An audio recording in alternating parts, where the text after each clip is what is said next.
Hello and hi குட்டீஸ் and friends, எல்லோரும் எப்படி இருக்கீங்க?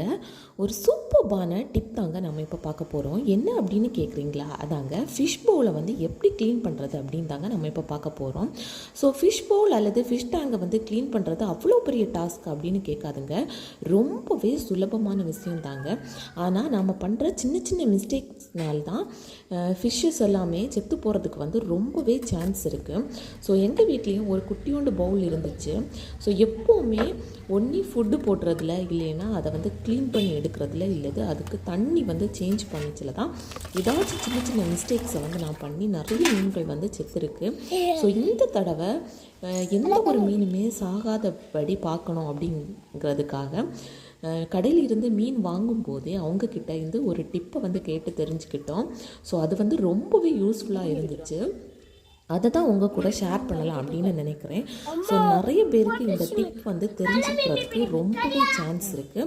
ஸோ தெரியாதவங்க மட்டுமே நீங்கள் இந்த வீடியோவை பாருங்கள். தெரிஞ்சவங்க அப்படியே வீடியோ வந்து ஸ்கிப் பண்ணிக்கலாம். ஸோ ஃபஸ்ட்டு வந்து நாம் இதில் இருக்கிற இந்த மீன் எல்லாத்தையுமே நீட்டாக பிடிச்சி தனியாக ஒரு பாத்திரத்தில் போட்டுறணும். அதுக்கப்புறமா நீங்கள் அதில் போட்டிருக்கிற பாசி எல்லாத்தையுமே நீங்கள் ரிமூவ் பண்ணி எடுத்துக்கோங்க.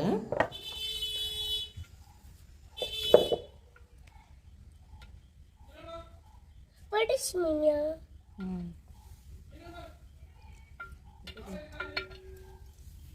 Bring.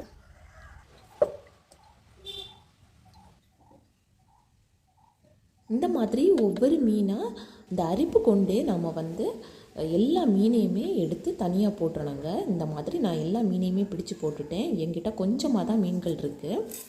அதுக்கப்புறமா நம்ம யூஸ் பண்ணுற பெஸ்ட் இன்க்ரீடியன்ட் என்ன அப்படின்னு பார்த்தீங்கன்னா இந்த பரல் உப்பு தாங்க. இந்த பரல் உப்பை வச்சு தான் நாம் சுற்றியே தேய்ச்சி விடணும். அதாவது உள்ளேயும் இந்த பரல் உப்பு வச்சு தான் நாம் தேய்ச்சி விடணும், வெளியிலையும் இந்த பரல் உப்பை யூஸ் பண்ணி தான் நாம் வந்து க்ளீன் பண்ணி எடுக்க போகிறோம்.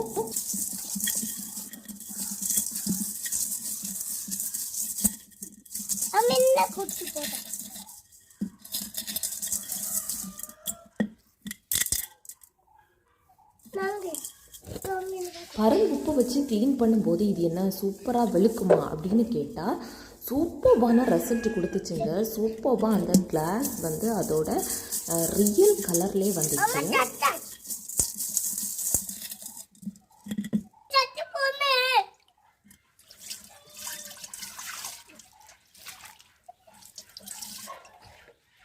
இப்போ உங்களுக்கு பார்த்தாலே தெரியும் அந்த கிளாஸு ஃபஸ்ட்டு எப்படி இருந்துச்சு இப்போ எப்படி இருக்குது அப்படின்ட்டுன்னு. அதுக்கப்புறமா நாம் வந்து சேர்க்குற தண்ணி வந்து ரொம்பவே முக்கியங்க. கண்டிப்பாக மீன் வளர்க்கணும் அப்படின்னா உப்பு தண்ணி நம்ம யூஸ் பண்ணக்கூடாது. பரல் உப்பு யூஸ் பண்ணி நம்ம நீட்டாக க்ளீன் பண்ணி எடுத்துட்டு அதுக்கப்புறமா நல்ல தண்ணியை வந்து ஃபில் பண்ணி எடுத்துக்கோங்க.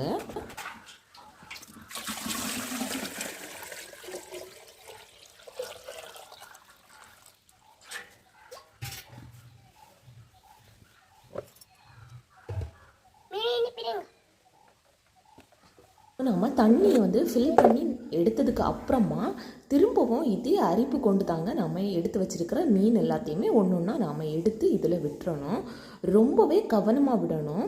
கை கொண்டு நம்ம பிடிச்சி எடுக்கக்கூடாது மீனை. அதில் உள்ள செதில்கள் எல்லாம் இலகி அது வந்து மீன் வந்து செத்து போகிறதுக்கு ரொம்பவே சான்ஸ் இருக்குது. ஸோ எப்போவுமே இந்த மாதிரியான ஒரு அரிப்பை மட்டும்தான் நம்ம யூஸ் பண்ணி மீனை வந்து மெதுவாக பிடிச்சி பவுலில் வந்து சேர்க்கணும்.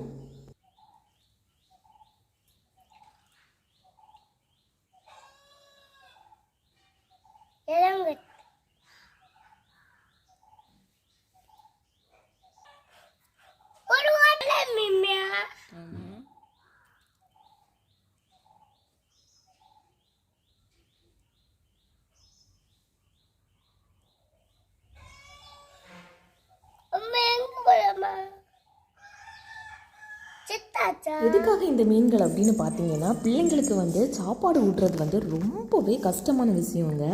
ஆனால் இந்த மாதிரி ஒரு ஃபிஷ் டேங்க் நம்ம வீட்டில் இருந்துச்சு அப்படின்னா அவங்க அதை பார்த்து சாப்பிட்றதுக்கு ரொம்பவே ஈஸியாக இருக்கும். அவங்களுக்கும் ரொம்பவே என்ஜாய்மெண்ட்டாக இருக்கும். அதுக்காகத்தான் நாங்களும் மாறி மாறி ஃபிஷ்ஷை வந்து வாங்கி போட்டு விடுறது. ஸோ அது வந்து ரொம்பவே நிறைய மீன்கள் வந்து இறந்து போயிட்டு. ஆனால் இந்த வாட்டி வந்து எல்லா மீன்களுமே பொதுவாக அப்படியே இருக்குது. ஒரு மீன் தாங்க செத்து போச்சு. ஸோ இந்த மாதிரி நம்ம க்ளீன் பண்ணி எடுத்ததுக்கு அப்புறமா நம்ம எங்கே வைப்போமோ அந்த இடத்துல கொண்டு பேஸ்ட் பண்ணி வைக்க வேண்டியது தான். ஸோ இந்த டிப் உங்களுக்கு யூஸ்ஃபுல்லாக இருந்துச்சு அப்படின்னா நம்ம சேனலுக்கு 2021 லிவ் டு த வேயை வந்து சப்ஸ்கிரைப் பண்ணிக்கோங்க. பக்கத்தில் இருக்கிற பெல் ஐக்கானையும் கிளிக் பண்ணிக்கோங்க. Start to love your self, everything will be changing.